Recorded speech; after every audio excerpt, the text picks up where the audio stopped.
welcome everybody to this edition of steelTalks. And my name is Scott Chubbs. I'm the Deputy Director General for World Steel Association. And steelTalks is a monthly lecture series that we organize World Steel with our our Education and Training Committee, of which I am the secretary for that committee. And the steelTalks, we will record this and publish it as a course on the website steeluniversity.org. And the presentation we're going to see today will also be posted there as a PDF. Because World Steel is an association of steel companies and other steel associations from all around the world, we do adhere to the strictest antitrust guidelines. So in this steelTalks, we will not be entertaining any questions or commentary that could be in contravention of antitrust. Regarding questions and answers, after my introductions, we're going to have the presentation, our guest lecture, and then there's going to be an opportunity for some questions and answers. If you would like to ask a question, I request that you use the Q&A function in Zoom, not the chat, because it's easier to track the progress of the Q&As. And we'll have probably 10 or 15 minutes available for the Q&A session. With that, I'd like to introduce our guest speaker today. It's Tim Collins. He is the Secretary General of the International Stainless Steel Forum. And Tim took this role in August 2019. He started his career with an honors degree in metallurgy, and he's worked his way through the stainless steel changes and evolving a life that was in the UK since the 1980s, working with pretty much all of the companies that merged and took over, including starting with British Steel Stainless and Avesta Sheffield and Avesta Polarit, Outokumpu, and even recently, Tim was the chairman of the board of the British Steel Association from 2017 and 2019. So our guest lecturer today has a very extensive background in stainless steel, and he's going to share with us what stainless steel looks like in the world today. Tim, over to you. Okay, thank you very much, Scott. So good afternoon, good morning, or good evening, wherever you are in the world, and welcome to this steelTalks lecture. It's a pleasure from my perspective to have this opportunity to talk about shiny steels. I guess you talk about other types of steels and other issues mainly. As Scott said, my whole career has been in the stainless industry, and I've had the pleasure of working across a number of countries around the world. What I'm not going to do today is going to go into massive amounts of depths about things. We do offer other sort of webinars that will cover things in much more depth. So there'll be a link within the presentation if people are interested in following up on that. But this is an overview and is intended to be an overview and an educational perspective of stainless in the world, as Scott said. So without further ado, I'll share my screen and we will get going. So welcome, and we will get going. There are 5 broad themes for today. So we'll kick off with the production of stainless steels, because not everybody is fully familiar with the core process routes. And then I'll talk a little bit about why stainless steels are a true growth material and what sort of factors influence that. I'll also talk in the midsection a little bit about the ISSF, which is going to be renamed later this year as World Stainless Association, and what we do in our role in the stainless industry. Then we will do a stainless steel made simple, or stainless steel for dummies, if you want, section towards the end, and then round up with the sustainable credentials of stainless steels. As Scott said, we will have time for questions at the end. And I think because when people pitch their questions through the Q&A function, it records the question against their email address. So anything we don't get a chance to answer today, I'm happy to follow up on by email. So all questions can get answered. Okay, let's move forward. So we'll start with the production of stainless steel. And I wanted to show off 2 images in this today. One of the Chrysler building in New York, where the The stainless there is actually a 316L molybdenum containing stainless steel. It's been in situ for a little over 90 years. It's been cleaned 3 times only with household detergent, and it still looks pristine. And what was interesting was at the time, over 90 years ago, people were really not sure about stainless steel and whether it would still look nice. So a second set of the entire cladding material was created, and it was only a few years ago that was actually scrapped and remelted, when people actually realized stainless did last for quite a long time. So it's a nice recognition of how pristine stainless looks some 93 years on. And then we have the process in glorious Technicolor with the charging of an AOD vessel, which I'll talk a little bit about in a moment. So let's set the scene by defining. We have broadly two base production routes for stainless steel. The scrap base route, which people will be familiar with, and the nickel pig iron or NPI based route. So the scrap base route is really the route that is adopted in regions of the world that have high availability of scrap. And that's based on having a long history of consumption of stainless steel. And it really affects Europe, the Americas, Japan, South Korea, to name a few, but not all of the countries exclusively. Scrap mixers, the charges of recycled content above 75% are commonplace for this process route, and it has a series of advantages and disadvantages. And the workforce tends to be skilled and stable. The footprint, because you're using a lot of recycled content, is low. We have a fast processing system with a strong service focus, and a wide production portfolio is possible. However, on the sort of downside, the assets tend to be smaller legacy assets. There are scrap segregation issues that sort of come and go over years, and that impacts on the capability. And often consolidation, which has occurred in this world, creates complex logistics. So whilst it's a good system and has a high recycled content, it's not without some challenges. Now, by contrast, the nickel pig iron route is really aligned to regions with poor scrap availability. So a short history of consumption of stainless steels. So stainless steels are not reaching the end of their useful life. And in this case, you tend to find much lower scrap mixers, 30% and less. But on the upside of this system, these are large, modern, very functional assets offering a simple portfolio based on a good availability of local nickel ore. And this is the route that is absolutely needed to support the growth in demand for stainless steel. So without this, stainless steel consumption would not have grown to where it is today. But the current disadvantages are that it does have a higher emissions footprint at the moment, and that's being addressed, and that will change. That's predominantly associated with the production of nickel pig iron. It tends to be remote from the mature markets, most of this route, and therefore the service performance is understandably weaker, particularly in times of logistics turbulence, as we know today. So that defines the routes. Now let's have a look at the production. And there are two slides, one showing the scrap base route first, which is on screen now, and one that will show the nickel pig iron route. And essentially, the 4 processes from the arc furnace onwards are the same. It's what happens on the left-hand side that is different between the two routes.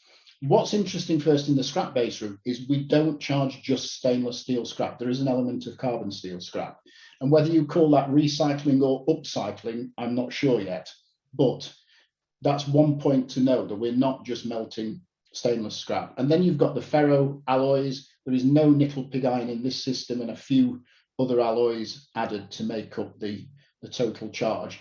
So that goes through arc furnace melting, then is transferred to an argon oxygen decarburization unit or a vacuum decarburization unit for secondary steel making. Common in stainless steels is a ladle arc furnace for tertiary steel making, where additions of things like cerium and sulfur are commonplace. And then you move into the world of continuous casting.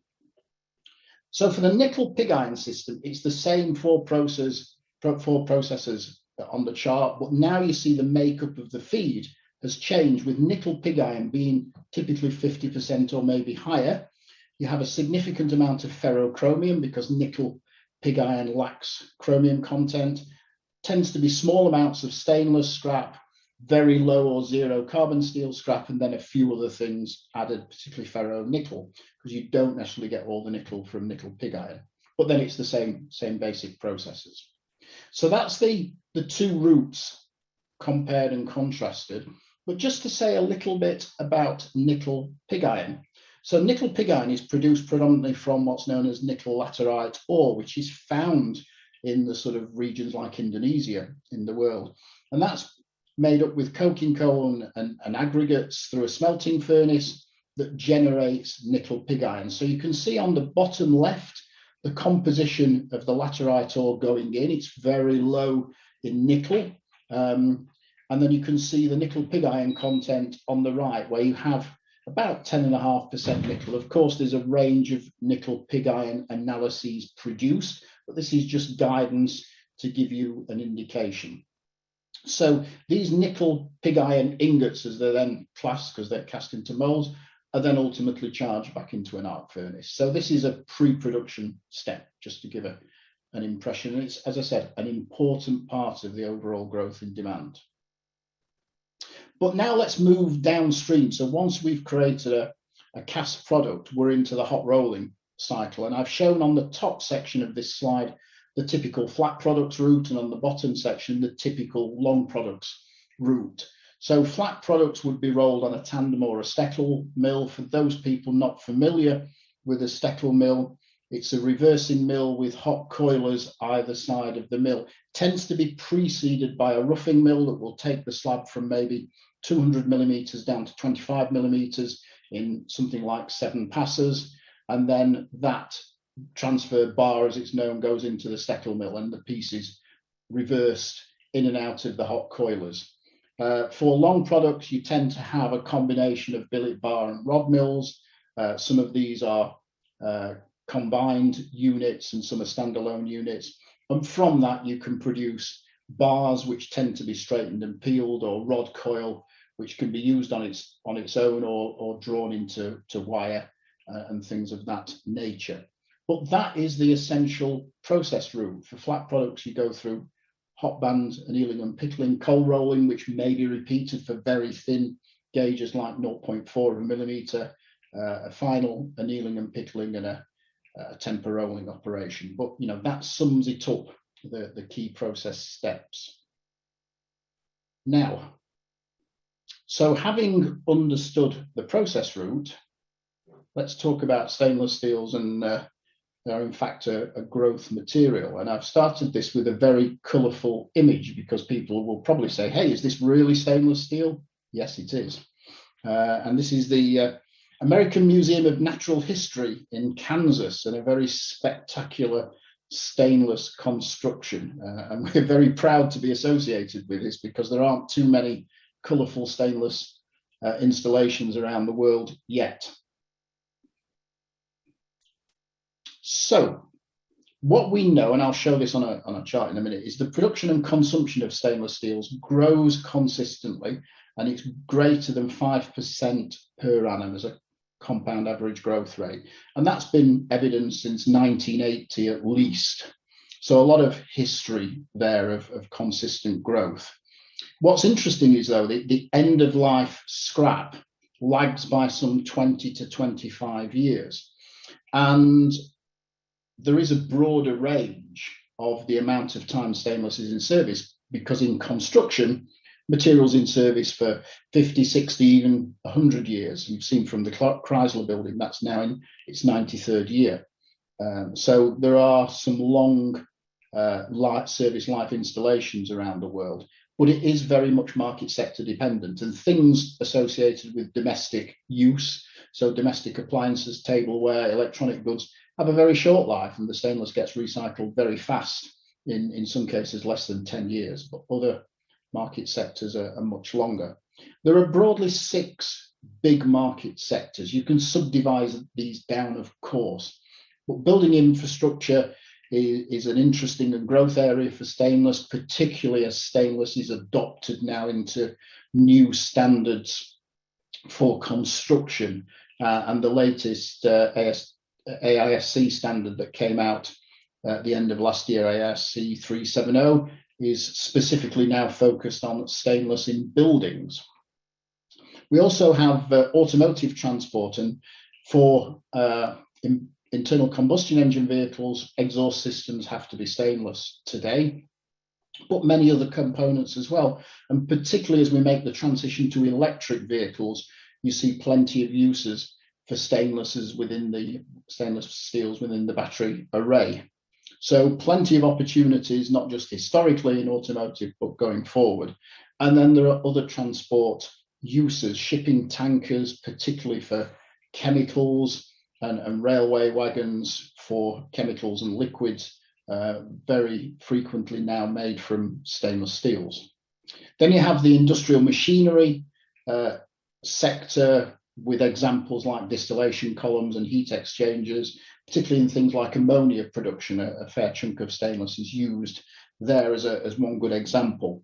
Then we have the sort of fashion group of domestic appliances and electronics, where the turnover is much faster because people's desires change, designs change frequently. So in some elements of this sector, the sort of life cycle of stainless is perhaps 5 to 7 years only. And the stainless is still good at the end of that term. It's just that fashions have changed and people want to change things. And then you have the catch-all at the bottom, metal goods, which covers things from healthcare products, whether that be surgical equipment, operating room walls, implants for body replacement, body parts, etc. And then simple things like fasteners, and then process plant as well. So it is a bit of a catch-all, has several facets to it, but is a good wide use of stainless steel products. So that's a quick overview on that slide. Now this slide shows since 1950 the growth rate in production and the growth rate in what we call end-of-life scrap, so stainless steel that is available for recycling. And you can see the lag. You can equally see the impressive growth rate at very low levels in terms of being about 2 million tonnes back in 1950, and projected to be, in 2020 it was 50 million tonnes, I think, yeah, and projected to sort of reach out to approaching 70 and 80 million tonnes in the next couple of decades. So big growth, but I know by general steel standards, it's still small beer. And we'll come on to why stainless is perhaps small beer in a little while.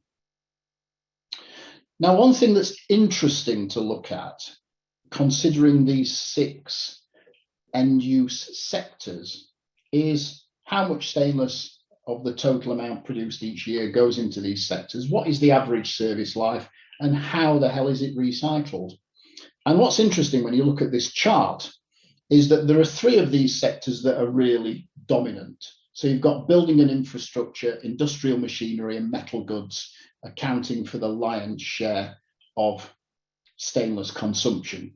And in those categories, you have a wider range of service lives. Average is 50 years in building and infrastructure. That will appreciate over time because people are demanding structures with much longer service lives today. But this is the current average. In industrial machinery, you've got typically 25 years because that's the life of a typical piece of plant. And in metal goods, because you've got a wider variety of sub-uses, typically 15 years. But then when you start to look at how the material is recycled, what's interesting is that the total amount recycled at 83% looks pretty okay and not too worrying.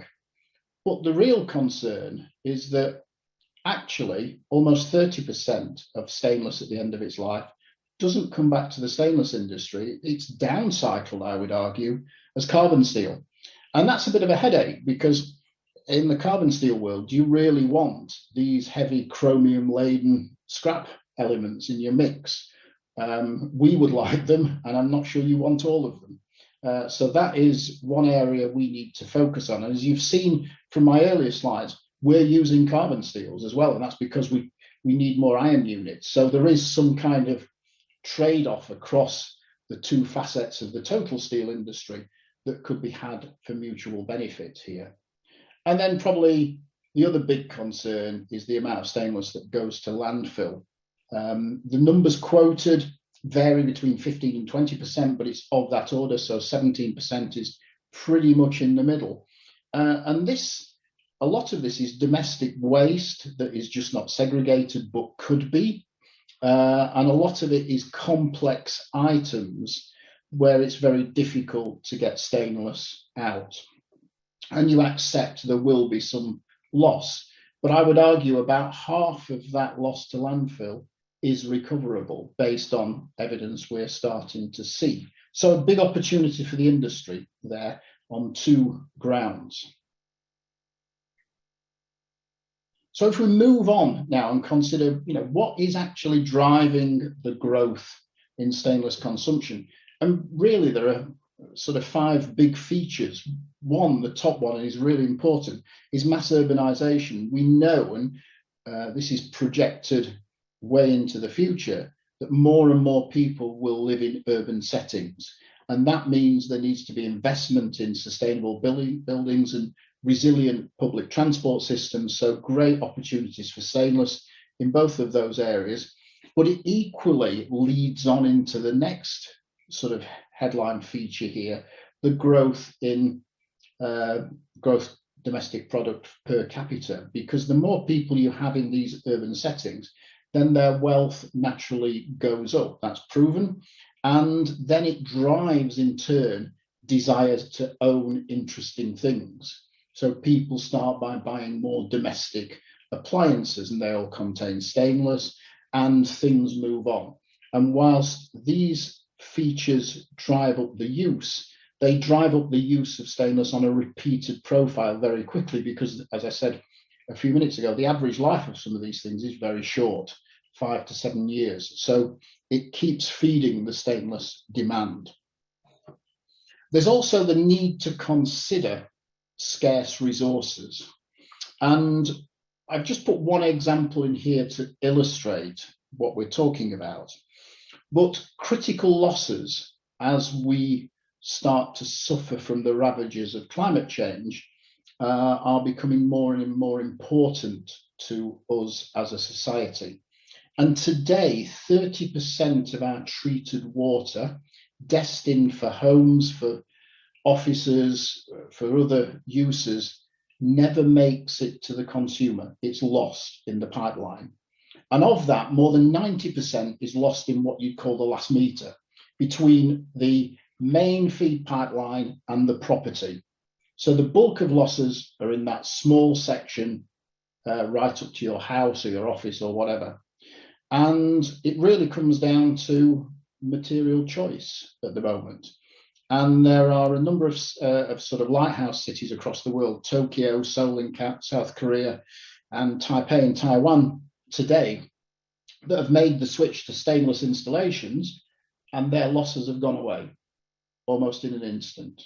And the savings these people are making are millions, tens of millions of pounds per annum by this change. So stainless has a role in preserving scarce resources. And what is worrying in this area is often we don't know how scarce some of these resources are, because it's not well publicized. So there's a lot of work going off in the background to try and wake people up, I would say, to understand, because we're all paying for these losses. So we should all have an interest in solving them. Then we move to the sort of demand for longevity of infrastructure. And there is now, I think, a paradigm shift in that people are seeing that maintenance of things is a real disruption and not just something that we accept we have to do. And stainless offers an opportunity to deliver what I call a fit and forget solution, because it doesn't need, when correctly specified, maintenance or very much maintenance. So the whole notion of having to go in and to repair things, dig holes, refit things can go away with the right choice of stainless steels. I wouldn't advocate stainless steels for every installation, of course not, that's just not feasible. But there are some critical things where, in support of this demand for longevity, there is a real opportunity. And then, of course, we know that climate change is coming at us as a tidal wave in effect, and protection of whether it be coastal economies, people, land. Coastal defences using stainless steels are a big growth area. And an example of this is the country of Japan, where they've installed huge tsunami gates and walls to protect themselves, because almost half of the big tsunamis are in that Pacific region, and Japan sits in the firing line. And these things are very effective, and they tend to be made out of a type of stainless steel that allows significant lightweighting in the process. So again, stainless has a very good benefit in protecting against the effects of climate change. And it's important that we do these things now, because actually trying to do these things in the future, when climate change has got worse, will be near impossible. But the story is not all good. There are some things that hinder growth. And I think these are more problems in people's heads rather than practical problems. So here I've listed 5 things that I think are issues that hinder growth. We have established norms, the notion that we build something at the lowest cost possible and maintenance is somebody else's problem. Still, that thinking exists. And it is worrying when people say, well, I've made it, I don't have to maintain it, that's for somebody else, I just walk away.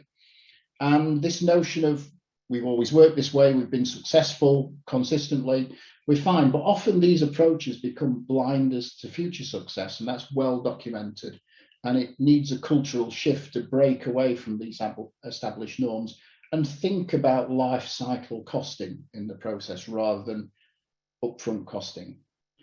We also have short-termism, which is a sort of lead-in from the previous statement, that material costs actually dominate people's thoughts, and people can't break out of that.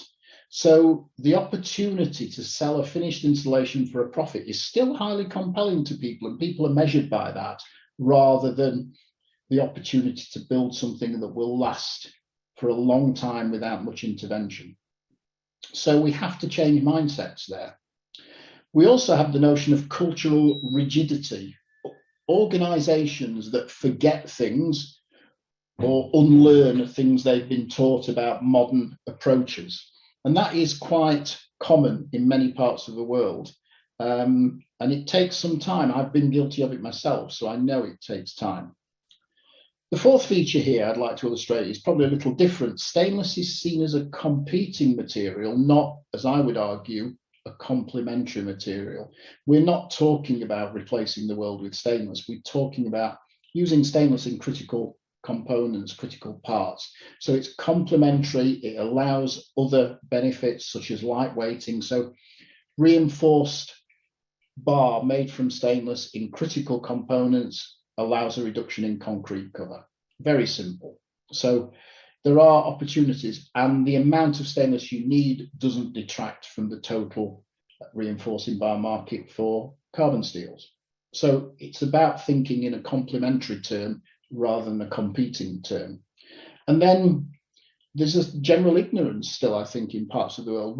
We are aware of climate change, we know what's happening, but we're not quite recognizing that it's going to be our children and our children's children that ultimately get impacted by this. And we need to take action now as the generation that can influence things. We have to get away from the notion of not in my backyard, the NIMBYism concept. So from a growth hindrance perspective, it's more in our heads than anywhere else, I believe. So now I'd like to move on, having hopefully warmed people up with a few provocative statements, just to give a little overview of the ISSF.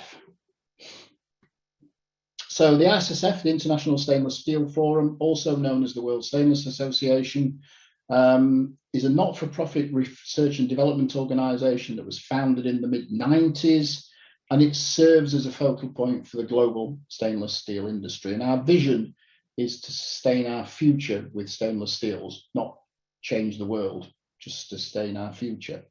Currently have 57 members across 26 countries, and collectively that covers representing about 90% of the total global production of stainless steels. And you can see our website details there which obviously will be available in the PDF document that Scott publishes. Now, what are we about? So really, 6 broad themes. Firstly, about education, and it's not just education for our members. This is all stakeholders, including, potential stakeholders, people who don't know much about stainless yet, in the benefits and wider uses of stainless steels, because it is a misunderstood industry. You've probably noticed I keep saying stainless steels in the plural, and that's for good reason, because there are many stainless steels. It's not one thing, it's a family of things. We also provide a forum for the exchange of knowledge relating to the industry, and that's good for members. And of course, as Scott said, we're bound by the same antitrust guidelines and laws, but there are certain aspects that are not competitive that we can openly talk about, and that's really good for developing people's awareness and building their knowledge portfolio.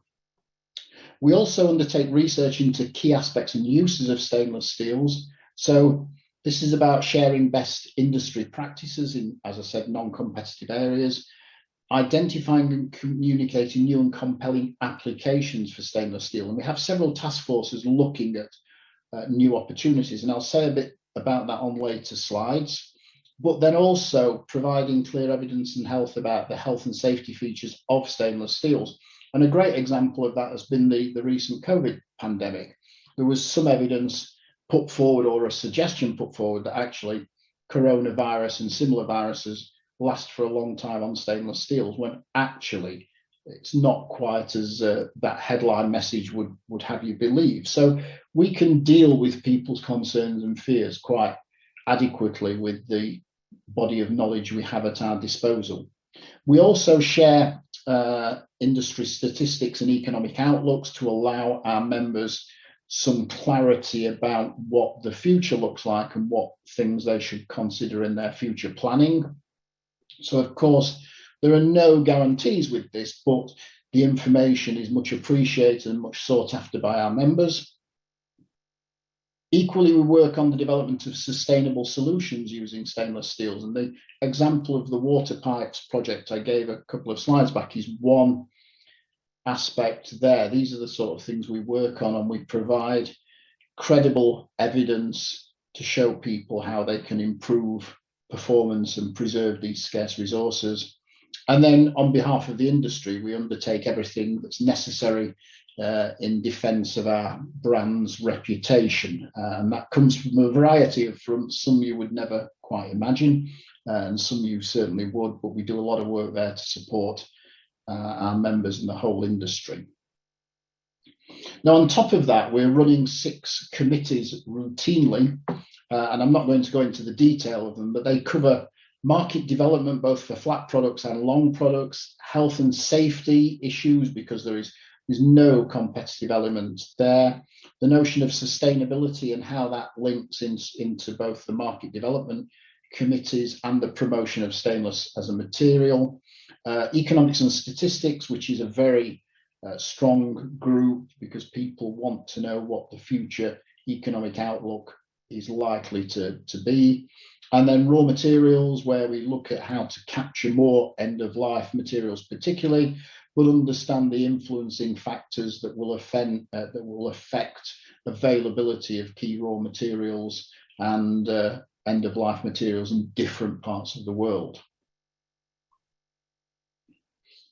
We also have a good history of creating educational packages, and there are 3 examples here. There is the Stainless Steel Specialist course, and this is something that's run online. It's marked online, and it covers a vast range of areas, and people can dip in and sort of develop their knowledge here. We also have education modules aligned to people like architects. And this sort of program, whilst it's a number of modules, doesn't require any prior knowledge. You can sort of dive in and work your way through the informative modules. And then we also offer educational webinars. Last year we delivered 5, and these were all on sort of market development themes associated with either mobility, coastal protection, electric buses, the hydrogen economy and what that means. And the example in the photo here is a hydrogen electrolyzer, where you can see instantly there's a fair amount of stainless used in that. And then what I call the marvels of stainless steel in construction, because it still is a misunderstood material in the construction environment, and yet has some, as you've seen from an earlier photograph, some marvelous visionary elements to it.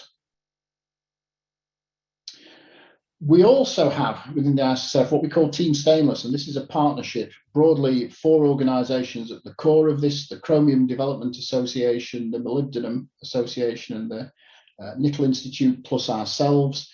And we undertake project work that is beneficial to all organisations together. And our water supply lines is a good example of a Team Stainless project.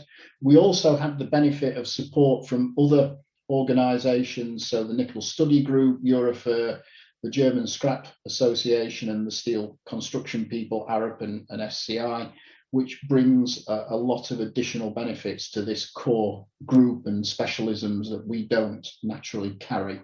So as I said, this allows us to do much bigger projects because we have larger funding available, and this is done as part of the membership package we offer to the ISSF membership group. And then the sort of final element is we also offer a fellowship program, and this is really a management development exchange program that's open to ISSF members and their employees.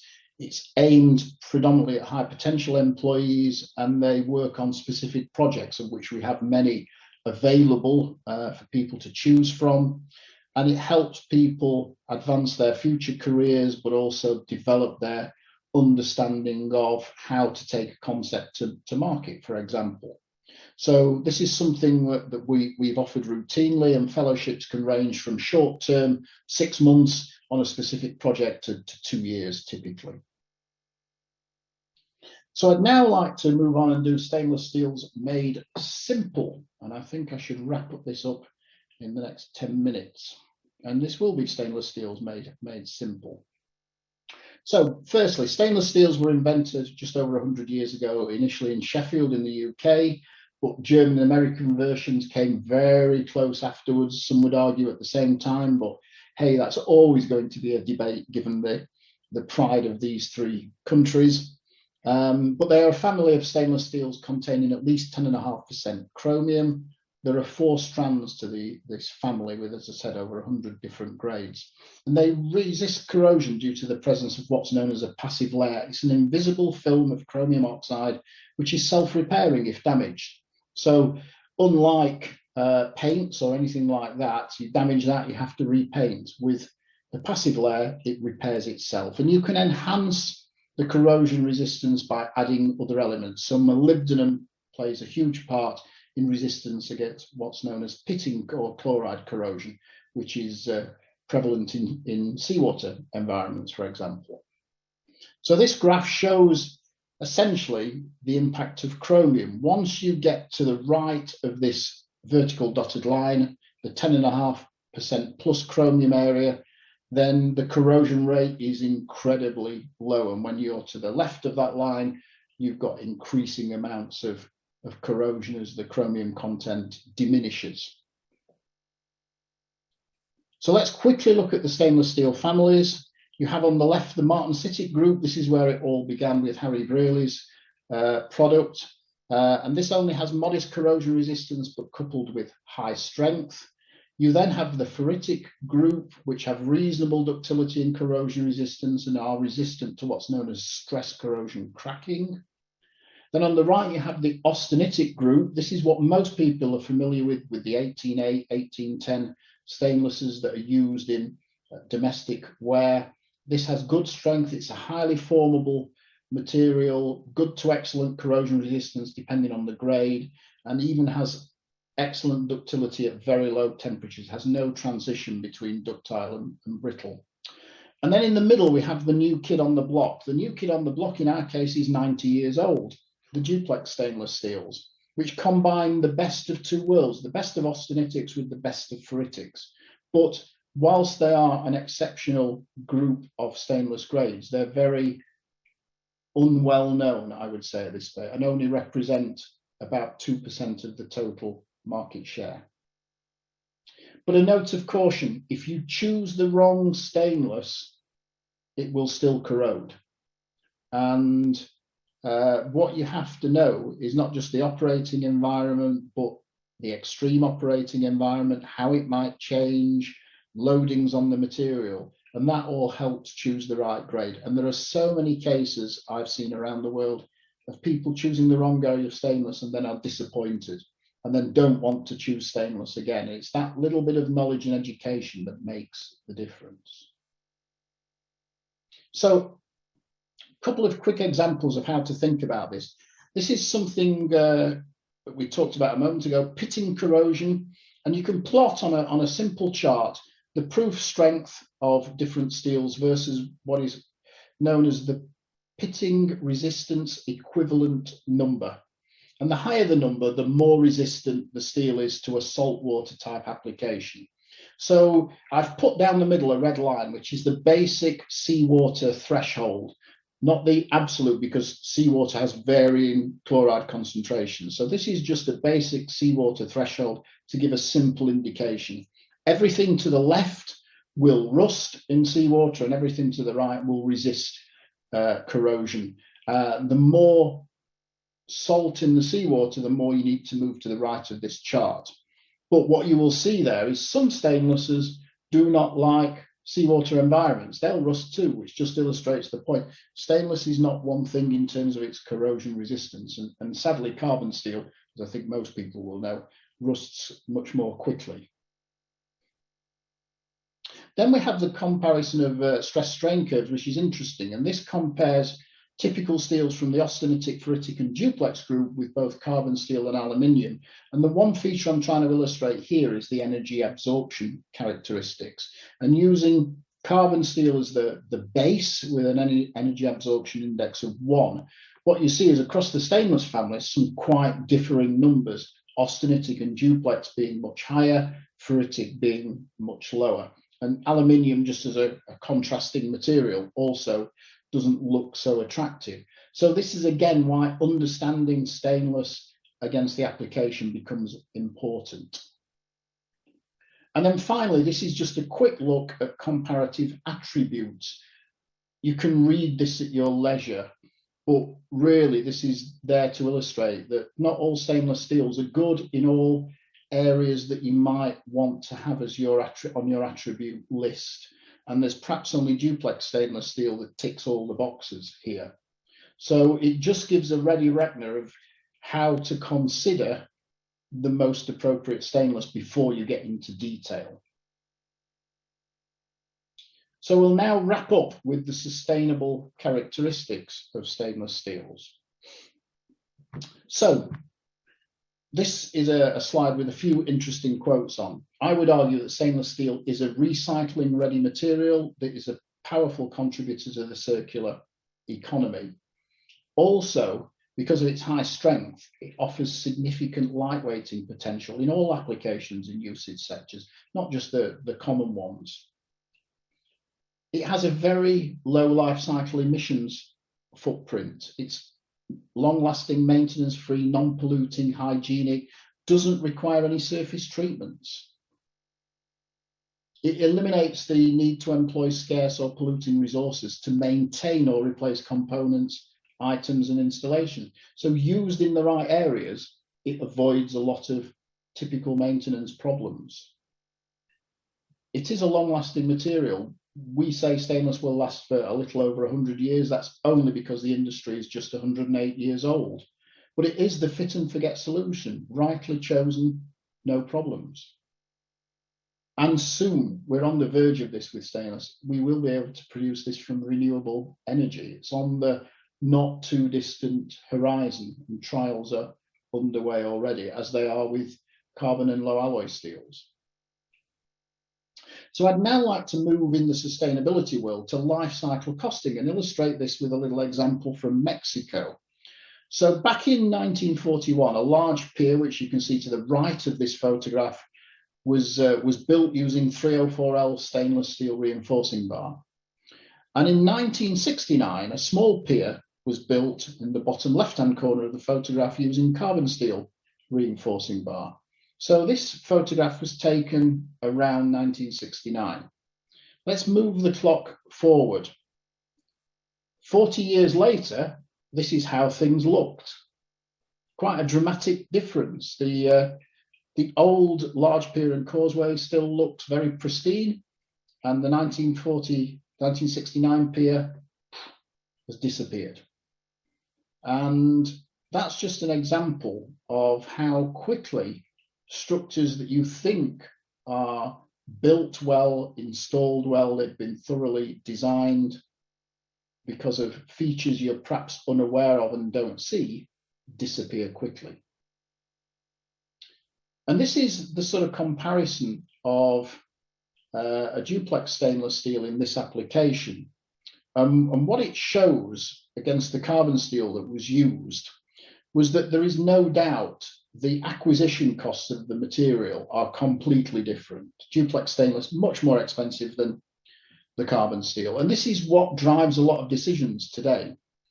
The installation costs look different, and there's an explanation for this, because actually over that 40-year period before the pier disappeared, it was actually maintained, which is why you've got increased installation costs and maintenance costs, because not only did they have to do maintenance, they had to take parts out and put parts back. So there was additional installation work, which is why installation for carbon steels looks bigger than that for stainless. The maintenance side for stainless was very low. So ultimately, what you end up with is something over a 20% life cycle cost saving, which is very impressive. Now, this is a relative chart because bound by antitrust regulation, we can't show the absolute numbers. But what it does demonstrate is upfront cost thinking is not the only way to go about designing structures. So now let's move on and look quickly at life cycle emissions, another part of the life cycle family. There's a lot of lines on this chart, but what this shows is over 100 years of life, how the starting emissions for different material choices for a particular type of installation, and 100 years later, how those emissions profiles look. And for stainless, I've put 3 examples in, one with a low scrap level, the light blue line, one with a mid-range scrap level, the light green line, and darker green being the high scrap level, which indicates the sort of emissions profiles that stainless has, depending on how much scrap you use. What you fundamentally see with stainless for this type of application, which is a pipework application, the life cycle emissions doesn't change because it doesn't need any intervention. But for the other materials, it changes over time because there's maintenance, there's refits, all sorts of things. And the material that starts out in this application looking the best actually turns out to be the worst, polyethylene. So it's a really interesting reflection of how our choice of materials impacts on the emissions to our planet. So in terms of stainless steels, they're not all manufactured with high recycled content yet, but they generally are, which is good. The production byproducts, as we know for many steel products, are used for other applications. Our production consumables are routinely reused, and many times in some cases. We know that when correctly specified, stainless steel will last for something greater than 110 years. We're getting a bit bolder, and this is with minimal or zero maintenance. They are fully recyclable and recycling ready at the end of life. Their attributes do allow for a significant reduction in co-materials, particularly in concrete structures, which we know is good. And I would argue their life cycle costs, based on the work we've done, are the lowest of all primary man-made materials. And this is because of the lack of intervention that's needed when you're looking at very long service lives. So I said I'd just sort of mention quickly what we were doing in the ISSF on education. 5 webinars this year that are planned. The link is there to get updates and register. I'm not going to read them all out. So a summary, stainless steels, I would say, are a marvelous family of materials, misunderstood, but marvelous. They align with sustainable requirements perfectly. They complement other materials perfectly. We should be thinking about selecting stainless with confidence. The opportunity is here and now, and it is the fit and forget solution. It complements carbon steel usage in critical components, so expands the life or extends the life of carbon steel structures. And you have real opportunities with stainless steel to design things that are beautiful, futurist, brings complementary material thinking, you bring pan-generational structures to our world, and we protect things at the same time. So with that, I would like to wrap up and say, does anybody have questions? Thank you, Tim.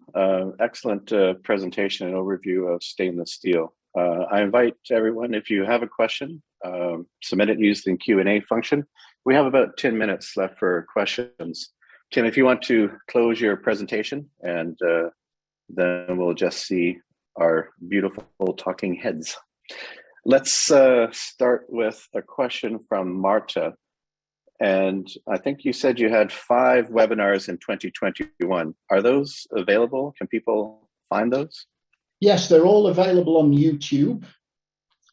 So the YouTube channel, you can, if you were interested in, say, the marvels of stainless steel in construction, search that on YouTube, it will come up. You can watch the whole webinar as if I was presenting it live, complete with the narrative. Okay. And are they available through your website, worldstainless.org as well? I think they are, because I think Joe set it up in that way. Okay. All right. And I mean, to know more about stainless steel in general, your website, worldstainless.org, is a good resource for that. It is indeed. And there's lots of resources available if people dive into that. Or, you know, if they've just got a specific question, send an email. Great. The next question is from Raman, and considering the different families of stainless steel, 200, 300 series, 400, the duplex steels, where do you see the growth opportunities? Is there a specific family that's going to grow more than the others? I think that's a really interesting question, because it's not a straightforward answer. But I think, because if we think about construction, building and infrastructure in the main, there's no doubt that the duplex family of stainless steels within structures will be a big growth area, because it has these amazing attributes of super high strength, good to excellent corrosion resistance, and it's relatively easy to work with. It's no more difficult than working with a carbon steel. Some things are just different about it, and you just have to learn what's different. So I think in that area, duplex stainless steels have a great opportunity. When you come to think about cladding of buildings, then you're looking at austenitic stainless steels, and the notion of cladding buildings is becoming more and more interesting, as you saw with the Prairie Fire Museum in Kansas. The things you can do with a corrosion resistant material to just wow people are quite amazing. But then I think in other regions, as economies develop and people become wealthier, that desire for domestic goods and household items made of stainless becomes more and more appealing. But equally, the austenitic group have a great opportunity as we move away from things like single-use plastics. So I think everybody having a water cup or a flask made out of stainless where they can carry around their bottle of water and just refill it is so much more interesting these days, and so much more accessible, and that's lovely to see. I've got my stainless steel water cup for taking out. I'm going to combine these next 2 questions from Michael and Tristan, and it's the route for decarbonization. And could you talk a little bit more what's going to happen with decarbonization? First, from the production of stainless steel, and then what role stainless steel has in applications to help with decarbonization. Sure, yeah. So most stainless steel around the world is made today using arc furnaces, which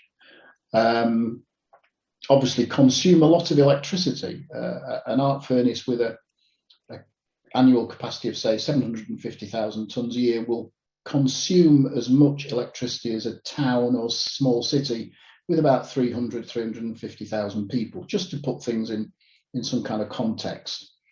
And to power that from simple renewables would take a huge amount of hydrogen electrolyzers, for example.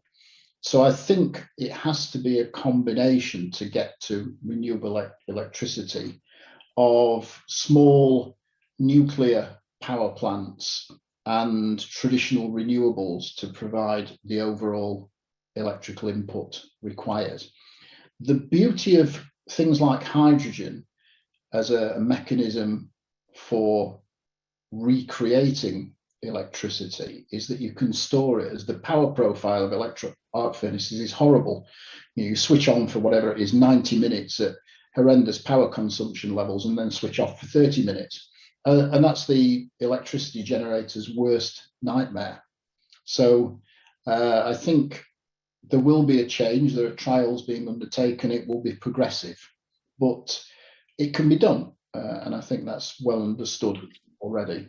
Now, in terms of stainless steel's impact,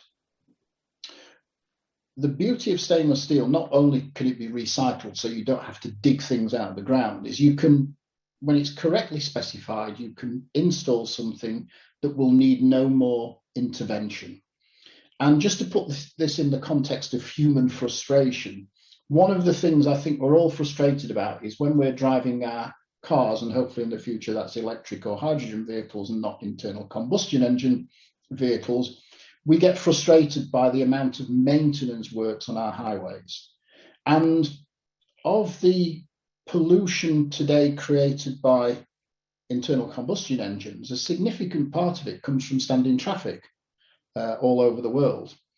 And if you didn't have to maintain structures because they were made out of the right choice of materials, and that doesn't mean just stainless, there's lots of materials that will need little intervention, of which stainless is one, then you get away from all these other knock-on problems that frustrate the hell out of us. And that's just one simple example, but that's where upfront materials selection and materials thinking pays dividends in the long term and improves things for society. I don't know if people know, but every year 5 million people in our world die because of particulate pollution from internal combustion engine vehicles. We worry about the global pandemic.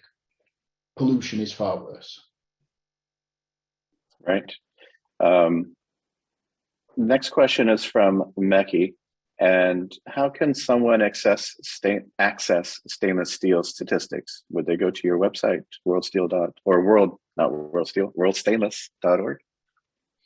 Well, most of our statistics are available for our members. So if somebody is already working for a member company, because their company, who maybe are World Steel members but produce a small amount of stainless, they would naturally have access to that data. They may not know about it, so they could contact me. There are certain statistics we put in the public domain which will be available through the website, but the more extensive statistics are restricted for members only. So there's maybe a number of options. See what's available through the website. If that's enough, great. If you want more, if you're part of a larger organization that is an ISSF member already, you can have access and we can set you up. But if you're not, you can always join. And we like that too. New members are always welcome. We've got time for one more question, and I'll take this one from Shu Hong. And the question is, do you see higher carbon scrap ratios in the raw material mix going forward because of the limited supply of stainless steel scrap? When you said higher, did you say higher carbon scrap ratios? Right. Well, for the scrap input to the stainless manufacturing, do you see the ratio of carbon scrap going up? Yeah, sorry. Yeah, I get the question now. I just misinterpreted it for a moment. I think if we did nothing, that is a genuine risk to get at more iron units for the chargers. However, I think we have to do two significant things. One is work closely with the carbon and low alloy steels community so that we can give them the carbon steel scrap that we're currently taking that we shouldn't have to take if we've got more stainless scrap. And vice versa, we get the stainless scrap properly segregated by the recycling merchants. And it's only because some stainless is magnetic that it gets mixed up. And we have to address that. And I think that's an important thing. So that's one thing. And then we have to stop stainless scrap going to landfill. And when I say that, I probably mean we have to stop all steel scrap going to landfill, because there is some carbon and low alloy scrap that goes to landfill too, and we have to address that route. Now, we won't solve both of those problems in an instant. It's not like flicking a switch, but it is something that is demanding of our attention as a total industry, right, because of the value it will create, and it will stop us digging so much out of the ground. And with 17% going to landfill, if you can recover that, that's another 17% of supply. That's right. It's a big impact. And just to illustrate it, our biggest sort of polluting dimension from an emissions perspective is the scope 3 emissions, the raw materials emissions. So scrap comes virtually emissions free, and the other stuff clearly doesn't. I'm just watching the chat, and I see people are asking questions there and helping each other out. So that's fabulous to see the user community engaging with each other.